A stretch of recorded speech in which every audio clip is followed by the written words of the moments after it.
সহযোদ্ধা ভাই বোনেরা, আমরা কি কারণে আমরা আজকে প্রেস ক্লাবের সামনে এসেছি আপনারা সবাই জানেন। আমাদের সেই 2021 সাল থেকে আজকে 2024 সাল আমাদের একটি নিয়োগ এখনও ঝুলে আছে। এই নিয়োগ ঝুলার অন্যতম কারণ আমলাতান্ত্রিক জটিলতা। আমরা এই আমলাতান্ত্রিক জটিলতা চাই না। আমরা বৈষম্য বিরোধী ছাত্র আন্দোলনের ছাত্ররা শহীদ হয়েছিল শুধুমাত্র এই সব ধরনের জটিলতা থেকে মুক্তি পেয়ে মেধার মাধ্যমে একটা সুন্দর বাংলাদেশ বিনির্মাণের জন্য। সুন্দর বাংলাদেশ বিনির্মাণে আমরা যেন অবদান রাখতে পারি, আমরা মেধাবীরা যেন কাজ করতে পারি, এই জন্যই আমরা ছাত্র জনতা সেদিন শহীদ হয়েছিল। আজকে আমরা আবার রাস্তায় নামতে বাধ্য হয়েছি। 2021 সালের সকল পলিটেকনিক, মনোটেকনিক এবং টেকনিক্যাল স্কুল অ্যান্ড কলেজে যে শিক্ষক সংকট ছিল, ওই শিক্ষক সংকট দূরীকরণের জন্য বাংলাদেশ সরকারি কর্ম কমিশনের মাধ্যমে জুনিয়র ইন্সট্রাক্টর ট্যাগ 3100 পদের সার্কুলার প্রদান করেছিল। ওই সার্কুলারে আমরা আবেদন করে আমরা লাখ লাখ প্রার্থী থেকে প্রায় 4500 প্রার্থী উত্তীর্ণ হয়েছি এবং 4500 প্রার্থী ভাইভা সম্পন্ন করেছে। আজকে 5 মাস হলো। এই 5 মাস ভাইভা সম্পন্ন করার পর থেকে এখন পর্যন্ত আমাদের চূড়ান্ত ফলাফল প্রকাশ করেনি বাংলাদেশ সরকারি কর্ম কমিশন।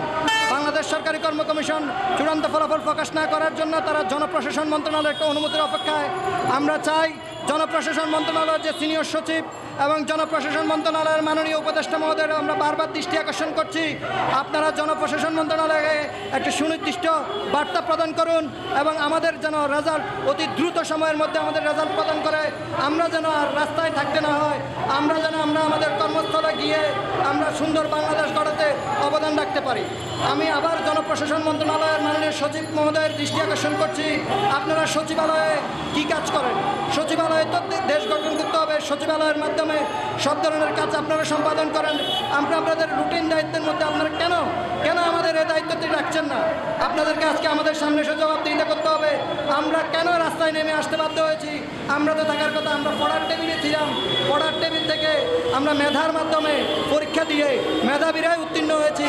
মেধাবীরা উত্তীর্ণ হওয়ার পর থেকে আজকে 5 মাস সম্পন্ন হয়ে গেছে। ভাইভা পরীক্ষা সম্পন্ন হওয়ার পর এত সময় ব্যয় করার পরও সরকারি কর্ম কমিশন কোনো নিয়োগ পরীক্ষার ফলাফল প্রকাশ করছে না। আজকে 4 মাস যাবৎ সরকারি কর্ম কমিশন থেকে না হচ্ছে কোনো নিয়োগ পরীক্ষা, না হচ্ছে কোনো নিয়োগ পরীক্ষার ফলাফল। কেন সরকারি কর্ম কমিশন স্থবির? সরকারি কর্ম কমিশনকে আপনারা আবার সচল করুন, আমাদেরকে আমাদের কর্মস্থলে যাওয়ার ব্যবস্থা করে দিন। আমরা বেকাররা চাই এই বেকারত্বের পৃষ্ঠাচার থেকে আমরা মুক্তি পেতে চাই। আমরা বেকারত্বের পৃষ্ঠাচার থেকে মুক্তি পাওয়ার জন্যই আমরা গণঅভ্যুত্থান করেছিলাম। এই গণঅভ্যুত্থানের প্রধান ছিল চাকরি, প্রধান স্লোগান ছিল কোটা না মেধা। মেধার মাধ্যমে বাংলাদেশ বিনির্মাণ, মেধার মাধ্যমে বাংলাদেশ বিনির্মাণের জন্যই ছাত্র জনতা গণঅভ্যুত্থান করেছিল। এই গণঅভ্যুত্থানের ফল আমরা এখনো দেখতে পাচ্ছি না। আমি মাননীয় উপদেষ্টা মহোদয়ের কাছে দৃষ্টি আকর্ষণ করছি, আপনারা যেন মেধার মাধ্যমে আমরা যেন বাংলাদেশ বিনির্মাণ করতে পারি। নতুন বাংলাদেশ যেন মেধার বাংলাদেশ হয়। আর বাংলাদেশ কর্ম কমিশনের যত নিয়োগ পরীক্ষার ফলাফল এখনও ঝুলে আছে, সব নিয়োগ পরীক্ষার ফলাফল যেন অতি দ্রুত সময়ের মধ্যে প্রকাশ করা হয়। তার মধ্যে আমাদের কারিগরি অধিদপ্তর অধীন জুনিয়র ইন্সট্রাক্টরের ফলাফল প্রকাশ আমরা শুনেছি, ফলাফল রেডি। শুধু জনপ্রশাসন মন্ত্রণালয়ের একটা অনুমতি এবং একটা সুস্পষ্ট নির্দেশনার জন্য তারা ফলাফল প্রকাশ করতেছে না। আমি জনপ্রশাসন মন্ত্রণালয়ের সচিবকে দৃষ্টি আকর্ষণ করছি, আপনি অতি দ্রুত সময়ের মধ্যে বাংলাদেশ সরকারি কর্ম কমিশনের চেয়ারম্যান বরাবর সুস্পষ্ট দিক নির্দেশনা প্রদান করুন এবং আমাদের ফলাফল প্রদান করুন। আমরা কোনো চাকরির তদবিরের জন্য আপনাদের কাছে আসিনি, আমরা কোনো সুপারিশের জন্য আসিনি। আমরা এসেছি মেধার মাধ্যমে, আমরা পরীক্ষায় উত্তীর্ণ হয়ে মেধার মাধ্যমে পরীক্ষা উত্তীর্ণ হয়ে এসেছি। আমরা চাই যে মেধার পরীক্ষায় উত্তীর্ণ হয়েছে আমাদের একটি ফলাফলের মাধ্যমে আমরা আমাদের কর্মস্থলে ফিরতে পারবো। আমরা আমাদের কর্মস্থলকে নতুন বাংলাদেশ গড়ার নেতৃত্ব দিতে পারবো। আমাদের বাংলাদেশ, যেখানে জানেন বাংলাদেশ সকল কারিগরি শিক্ষা প্রতিষ্ঠানে মাত্র 18% শিক্ষক দিয়ে দুঃখে চলছে আমাদের কারিগরি শিক্ষা। আমরা শুনছি বৈষম্য বিরোধী ছাত্র আন্দোলনের পর যে অন্তর্বর্তীকালীন সরকার গঠিত হয়েছে, ওই অন্তর্বর্তীকালীন সরকার দেশের সকল স্তরের সংস্কার আনবে। সেই সংস্কারের জন্য শিক্ষা সংস্কার একটি অন্যতম। শিক্ষা সংস্কারের মধ্যে কারিগরি শিক্ষা অধিদপ্তর একটি অন্যতম দপ্তর। ওই দপ্তরের যদি 18% শিক্ষক দিয়ে কারিগরি শিক্ষা প্রতিষ্ঠান পরিচালনা করা হয়, তাহলে আমার বুঝে আসেন আপনারা কীভাবে সংস্কার করবেন। সংস্কারের প্রধান হচ্ছে শিক্ষক সংকট। সকল স্তরের সকল জায়গায় শিক্ষক সংকট দূরীকরণ করে একটা দক্ষ বাংলাদেশ গড়ার জন্য পলিটেকনিক, মনোটেকনিক এবং টেকনিক্যাল স্কুল অ্যান্ড কলেজগুলোতে অতি দ্রুত শিক্ষক নিয়োগ প্রদান করবেন।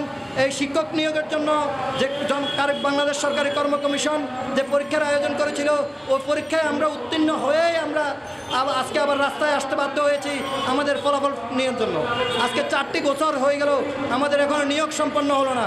কেন এই নিয়োগ সম্পন্ন হলো না? কোন জটিলতায় নিয়োগ সম্পন্ন হলো না? আপনারা সরকারি কর্ম কমিশনকে অতি দ্রুত সময়ের মধ্যে সচল করার জন্য ব্যবস্থা করুন এবং বেকারদের মেধাবীদের তাদের কর্মস্থানে যাওয়ার ব্যবস্থা করুন। আমি মাননীয় উপদেষ্টা মহোদয়কে এবং মাননীয় সচিব মহোদয়কে আবারও দৃষ্টি আকর্ষণ করছি, অতি দ্রুত সময়ের মধ্যে কর্ম কমিশনের চেয়ারম্যানকে একটি সঠিক নির্দেশনা, সুস্পষ্ট নির্দেশনা প্রদান করুন, যেন তিনি যত প্রকারের ঝুলে থাকা ফলাফল আছে, ঝুলে থাকা ফলাফলগুলো প্রকাশ করে বেকারদেরকে একটি কর্মসংস্থানের ব্যবস্থা হয় এবং একটি সুন্দর বাংলাদেশ গড়তে পারে। ধন্যবাদ সবাই। আমাদের বারবার এরকম হয়নি, এই জন্য আমরা তীব্র নিন্দা জানাচ্ছি এবং দ্রুত গতিতে যাতে আমাদের রেজাল্টটা প্রকাশ হয়, এই জন্য জেলা প্রশাসন মন্ত্রণালয়ের সিনিয়র সহকারী সচিবের কাছে আমরা আকুল আবেদন জানাচ্ছি। বারবার আমাদেরকে প্রতি সপ্তাহে আসলে বলা হচ্ছে রেজাল্ট হবে, এই বলে রেজাল্ট হচ্ছে না। আমাদের আসলে ব্যথা কোথায়, কোন জায়গায় আসলে সমস্যা, এই বিষয়গুলো ফাইন্ড আউট করা প্রয়োজন। দীর্ঘ সময় হলো 2021 সাল থেকে দীর্ঘ সময় হওয়ার পর আমরা বেকারত্বের অভিশাপ থেকে মুক্তি চাই। তারপরে 82% শিক্ষক সংকট রেখে এই কোনোভাবেই সম্ভব না, একটা দেশকে কোনোভাবেই সফলতার শিখরে উন্নত করা সম্ভব না। বারবার আপনারা বলতেছেন যে হচ্ছে শিক্ষক সংকট দূর করা প্রয়োজন এবং কারিগরি সেক্টর থেকে উন্নত করা সম্ভব, কিন্তু কোনোভাবেই উন্নতি হচ্ছে না। এই জন্য আমরা বারবার আপনাদের আকুল আবেদন জানাই যাতে দ্রুত গতিতে আমাদের এটা নিয়োগ করা হয়। এই বলে আমার সংক্ষেপে শেষ করলাম।